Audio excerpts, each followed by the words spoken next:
নমস্কার বন্ধুরা, আপনারা সবাই কেমন আছেন? এই ভালোবাসার মরশুমে, ভালোবাসার দিনে ভালোবাসার রেসিপি না দিলে হয়? আজকে তাই বানিয়ে ফেলেছি ইনস্ট্যান্ট স্ট্রবেরি চকলেট কেক।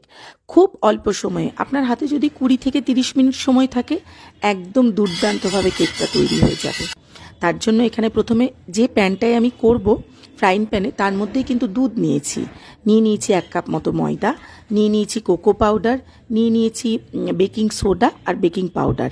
আর এখানে আমি চিনিটা ডাস্ট করে নিয়েছিলাম মিক্সিতে, সেটা দিয়ে দিয়েছি। আর দিয়ে দিয়েছিলাম মেল্ট করে রাখা বাটার। বেশিক্ষণ ঘোরানোরও দরকার নেই, বেশিক্ষণ ফ্যাটানোরও দরকার নেই, কিচ্ছু দরকার নেই।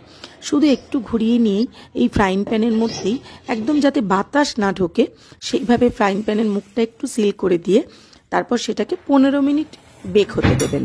ব্যাস। অন্যদিকে এখানে একটা চিনির সিরাপ তৈরি করেছি গরম জল দিয়ে, তারপর কেকের ওপরে দিয়ে দিয়েছি। আর অন্যদিকে আমি চকলেটটা মেল্ট করে নিয়েছিলাম, ক্যাডবেরি চকলেটই আমি এখানে নিয়েছি। সেই চকলেটটা আমি এই কেকের ওপরে ঢেলে দেবো। আপনারা চাইলে বেশ সুন্দর করে সেটা ডেকোরেশন করতে পারেন। আমি অতটা সুন্দর করে করতে পারিনি, কারণ শরীরটা একদম ভালো যাচ্ছে না। তো যাই হোক, আমি যেরকমভাবেই পেরেছি সেরকমভাবেই সাজিয়েছি। আপনারা চাইলে আরও সুন্দর করতে পারেন। সুন্দর করে ভালোবাসার মানুষকে এই ইনস্ট্যান্ট স্ট্রবেরি চকলেট কেক এই ভালোবাসার দিনে উপহার দিয়ে তার মন জিতে নিতে পারেন।